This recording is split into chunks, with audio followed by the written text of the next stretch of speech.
ನಮಸ್ಕಾರ ಎಲ್ಲ ವೀಕ್ಷಕರಿಗೆ. ನಾನು ನಿಮ್ಮ ಶಿವರಾಜ್. ನನ್ನ ಅಗ್ರಿ ಎಕ್ಸ್ಪರ್ಟಿ ಚಾನಲ್ಗೆ ಎಲ್ಲರಿಗೂ ಸ್ವಾಗತ. ಇವತ್ತು ನಾವು ಮಿನಿಮಮ್ ಸಪೋರ್ಟ್ ಪ್ರೈಸ್ ಅಂದರೆ ಕನಿಷ್ಠ ಬೆಂಬಲ ಬೆಲೆ ಇದರ ಬಗ್ಗೆ ಮಾತಾಡಬೇಕು ಅಂತಿದ್ದೀನಿ. ಅಂದರೆ ರೀಸೆಂಟಾಗಿ ನ್ಯೂಸ್ ಇದೆ, ಅಂದರೆ ಕೆಲವು ಬೆಳೆಗಳಿಗೆ ಮಿನಿಮಮ್ ಸಪೋರ್ಟ್ ಪ್ರೈಸನ್ನು ಜಾಸ್ತಿ ಮಾಡಿದ್ದಾರೆ, ಕನಿಷ್ಠ ಬೆಂಬಲ ಬೆಲೆಯನ್ನು ಹೆಚ್ಚಿಸಿದ್ದಾರೆ. ಕೇಂದ್ರ ಸರ್ಕಾರದವರು ಯಾವ್ಯಾವ ಬೆಳೆಗಳಿಗೆ ಹೆಚ್ಚು ಮಾಡಿದ್ದಾರೆ ಕನಿಷ್ಠ ಬೆಂಬಲ ಬೆಲೆಯನ್ನು ಮತ್ತು ಎಷ್ಟು ರೂಪಾಯಿಗಳನ್ನ ಹೆಚ್ಚು ಮಾಡಿದ್ದಾರೆ ಅಂತ ಈ ವಿಡಿಯೋದಲ್ಲಿ ನಾವು ನೋಡೋಣ. ಮೊದಲನೇದಾಗಿ ಕನಿಷ್ಠ ಬೆಂಬಲ ಬೆಲೆ ಅಂದರೆ ಏನು? ಕನಿಷ್ಠ ಬೆಂಬಲ ಬೆಲೆ ಅಂದರೆ ನೀವು ಯಾವಾಗ ನಿಮ್ಮ ಬೆಳೆಯನ್ನು ಅಥವಾ ನೀವು ಬೆಳೆದ ಬೆಳೆ ಏನು ಕಾಳಿರ್ತಾವಲ್ಲ ಅವನ್ನು ನೀವು ಎಲ್ಲಿ ಮಾರಾಟ ಮಾಡ್ತೀರೋ ಅಲ್ಲಿ ಬೆಲೆ ಕಡಿಮೆ ಆಗಿರ್ಬೋದು. ಅಂದರೆ ನೀವು ಹಾಕಿರ್ತೀರ, ಅಂದರೆ ಏನು ಬೀಜ ತೊಗೊಂಡು ಬಂದಿರ್ತೀರ, ಗೊಬ್ಬರ ತೊಗೊಂಡು ಬಂದಿರ್ತೀರ, ಅದನ್ನೆಲ್ಲ ಹಾಕಿ ಬೆಳೆ ಬೆಳೆದಿರ್ತೀರ. ಅದನ್ನೆಲ್ಲ ಹಾಕಿರೋ ಖರ್ಚಿಗಿಂತ ಮಾರ್ಕೆಟಲ್ಲಿ ಅದ್ರ ಖರ್ಚಿಗಿಂತ ಯಾವಾಗ ಕಡಿಮೆ ಬೆಲೆ ಇರುತ್ತಲ್ಲ, ಖರ್ಚಿಗಿಂತ ಕಡಿಮೆ ಬೆಲೆ ಅಂದರೆ ಮಾರ್ಕೆಟಲ್ಲಿ ಯಾವಾಗ ಬೆಲೆ ಅದಕ್ಕಿಂತ ಕಡಿಮೆ ಬರುತ್ತೆ. ಯಾಕಂದರೆ ಡಿಮಾಂಡ್ ಇರಲ್ಲ, ಬೇಡಿಕೆ ಇರಲ್ಲ. ಅಂದರೆ ಮಾರ್ಕೆಟ್ ವರ್ಕ್ ಆಗೋದು ಬೇಡಿಕೆ ಮತ್ತು ಎಷ್ಟು ಸಪ್ಲೈ ಆಗುತ್ತೆ ಅದ್ರ ಮೇಲೆ. ಬೇಡಿಕೆ ಇರಲ್ಲ, ಜಾಸ್ತಿ ಇರುತ್ತೆ. ಆ ಟೈಮಲ್ಲಿ ನೀವು ಬೆಳೆದ ಏನು ಖರ್ಚು ಹಾಕಿದ್ಕಿಂತ ಕಡಿಮೆ ಬರ್ತಿರುತ್ತೆ ಬೆಲೆ. ಆವಾಗ ರೈತರಿಗೆ ಲಾಸ್ ಆಗುತ್ತೆ. ಯಾಕಂದರೆ ಜಾಸ್ತಿ ಹಾಕಿ ಕಡಿಮೆ ಬಂದರೆ ಮೊದಲೇ ಕಡಿಮೆ ಬೆಲೆಗೆ ಮಾರಿದ್ರೆ ಕಡಿಮೆ ಬರುತ್ತೆ. ಅದ್ರ ಸಲುವಾಗಿ ಕೇಂದ್ರ ಸರ್ಕಾರದವರು ಕನಿಷ್ಠ ಬೆಂಬಲ ಬೆಲೆ ಅಂತ ಕೊಡ್ತಾರೆ. ಕೆಲವೊಂದು ಬೆಳೆಗಳಿಗೆ ಕೊಡ್ತಾರೆ. ಅವು ಯಾವ್ಯಾವ ಬೆಳೆಗಳಂತ ನಾವು ನೋಡೋಣ ಒಂದೊಂದಾಗಿ. ಯಾವ್ಯಾವ ಬೆಳೆಗಳಿಗೆ ಎಷ್ಟು ಇತ್ತು ಮಿನಿಮಮ್ ಸಪೋರ್ಟ್ ಪ್ರೈಸು, ಕನಿಷ್ಠ ಬೆಂಬಲ ಬೆಲೆ ಮತ್ತು ಎಷ್ಟು ಹೆಚ್ಚು ಮಾಡಿದ್ದಾರೆ ಅದನ್ನೆಲ್ಲ ಒಂದೊಂದಾಗಿ ನೋಡ್ತಾ ಹೋಗೋಣ ನಾವೀಗ. ಮೊದಲನೇದಾಗಿ ಪ್ಯಾಡಿ ಅಂದರೆ ಏನು, ಅಕ್ಕಿ ಅಂದರೆ ಭತ್ತದ ರೇಟು 2023-24ರಲ್ಲಿ 2183 ಇತ್ತು. ಅದನ್ನೀಗ 2300 ಮಾಡಿದ್ದಾರೆ. 117 ರೂಪಾಯಿಯನ್ನು ಇನ್ನು ಹೆಚ್ಚು ಮಾಡಿದ್ದಾರೆ ಭತ್ತದ ಬೆಲೆ. ಅಂದರೆ ಕಾಮನ್ ಆಗಿರೋ ಭತ್ತ, ಒಂದು ಆ್ಯಾವ್ರೇಜ್ ಕ್ವಾಲಿಟಿ. ಮತ್ತು ಗ್ರೇಡ್ ಎ ಭತ್ತ ಅಂದರೆ ಕ್ವಾಲಿಟಿ ಜಾಸ್ತಿ ಇರೋ ಭತ್ತ 2203 ಇತ್ತು ಬೆಲೆ 2023-24ರಲ್ಲಿ. ಈಗ ಅದನ್ನು ಮುಂದಿನ ಬರೋ ಸೀಸನ್ಗೆ 2320, 117 ರೂಪಾಯಿ ಇದನ್ನು ಕೂಡ ಹೆಚ್ಚು ಮಾಡಿದ್ದಾರೆ. ಮತ್ತು ಜವಾರಿ ಎಲ್ಲ ಹೈಬ್ರಿಡ್ ಜೋಳ 3180 ಇತ್ತು, ಅದನ್ನು 3371 ಮಾಡಿದ್ದಾರೆ. 191 ರೂಪಾಯಿ ಹೆಚ್ಚು ಮಾಡಿರ್ತಾರೆ ಹೈಬ್ರಿಡ್ ಜೋಳವನ್ನು. ಆಮೇಲೆ ಮಾಲ್ದಂಡಿ ಜೋಳವನ್ನು 3225 ಇತ್ತು, ಅದನ್ನೀಗ 3416 ಮಾಡಿರ್ತಾರೆ. ಇದನ್ನು ಕೂಡ 191 ರೂಪಾಯಿ ಹೆಚ್ಚು ಮಾಡಿದ್ದಾರೆ. ಆಮೇಲೆ ಬಾಜ್ರಾ ಅಂದರೆ ಸಜ್ಜೆ 2500 ಇತ್ತು ಕ್ವಿಂಟಲ್ಗೆ, ಅದನ್ನೀಗ 2625 ಮಾಡಿದ್ದಾರೆ. ಅಂದರೆ 125 ರೂಪಾಯಿಯನ್ನು ಹೆಚ್ಚು ಮಾಡಿರ್ತಾರೆ ಸಜ್ಜೆಯನ್ನು. ಆಮೇಲೆ ನೆಕ್ಸ್ಟು ರಾಗಿ 3846 ಇತ್ತು ಒಂದು ಕ್ವಿಂಟಲ್ಗೆ, ಅದನ್ನೀಗ 4290 ಅಂದರೆ 444 ರೂಪಾಯಿ ಹೆಚ್ಚು ಮಾಡಿದ್ದಾರೆ.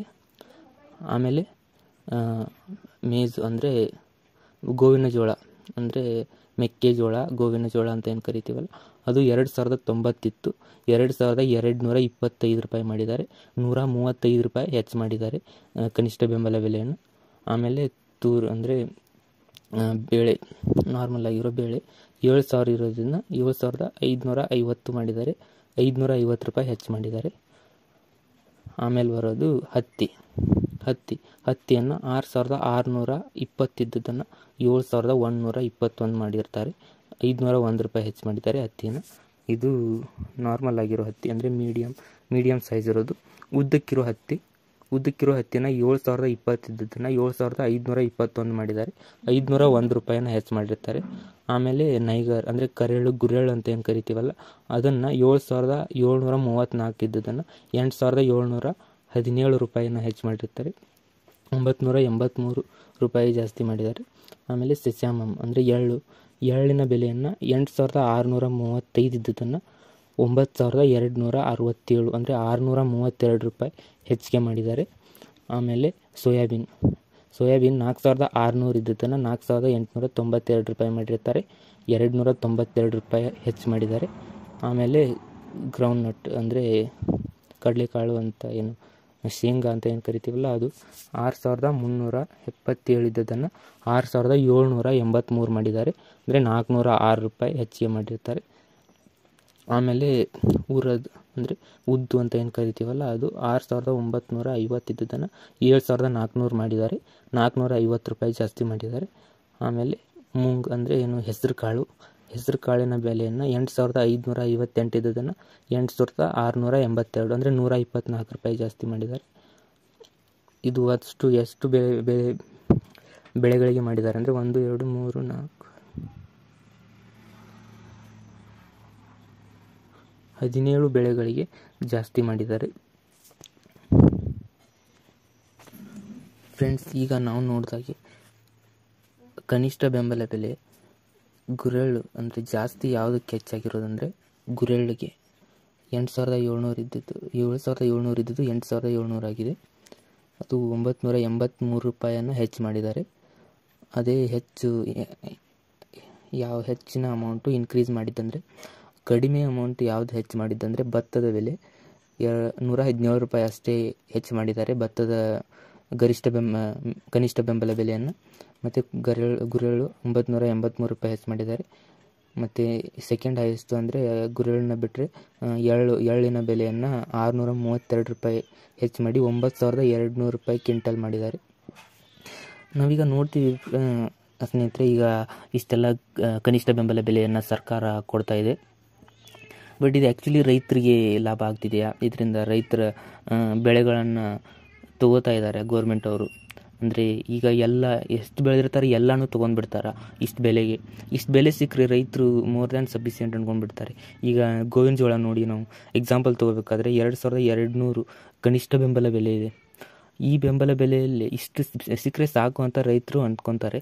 ಬಟ್ ಹೊರಗಡೆ ಇಷ್ಟು ಸಿಗೋದಿಲ್ಲ ಅವ್ರಿಗೆ. ಈ ಗೋರ್ಮೆಂಟ್ ಅವರೇ ಇಷ್ಟು ಕೊಟ್ಟರೆ ಓಕೆ, ನಾವು ಎಲ್ಲರೂ ಗೌರ್ಮೆಂಟ್ಗೆ ಕೊಡ್ತೀವಿ ಅಂತಾರೆ. ಆದರೆ ಎಲ್ಲವನ್ನು ಗೌರ್ಮೆಂಟ್ ತೊಗೊಳಕ್ಕಾಗಲ್ವಲ್ಲ. ಆದರೆ ಇದು ಸುಮ್ಮನೆ ಕನಿಷ್ಠ ಬೆಂಬಲ ಬೆಲೆ ಅಂತ ಸುಮ್ಮನೆ ಏನೋ ಹೇಳ್ತಾರೆ. ಆದರೆ ಇದು ಎಲ್ಲ ಕಡೆ ಎಲ್ಲ ರೈತರಿಗೂ ಅಪ್ಲೈ ಆಗಲ್ಲ. ಯಾಕಂದರೆ ಗೋರ್ಮೆಂಟ್ ಅಷ್ಟು ತೊಗೊಳಕ್ಕೆ ಆಗಲ್ಲ. ಯಾಕಂದರೆ ಇದು ಜಾಸ್ತಿ ಕನಿಷ್ಠ ಬೆಂಬಲ ಬೆಲೆ ಚಾಲ್ತಿಯಲ್ಲಿರೋದಂದರೆ ಪಂಜಾಬ್, ಹರಿಯಾಣ, ಉತ್ತರ ಪ್ರದೇಶ ಅಂಥ ರಾಜ್ಯಗಳಲ್ಲಿ ಮಾತ್ರ.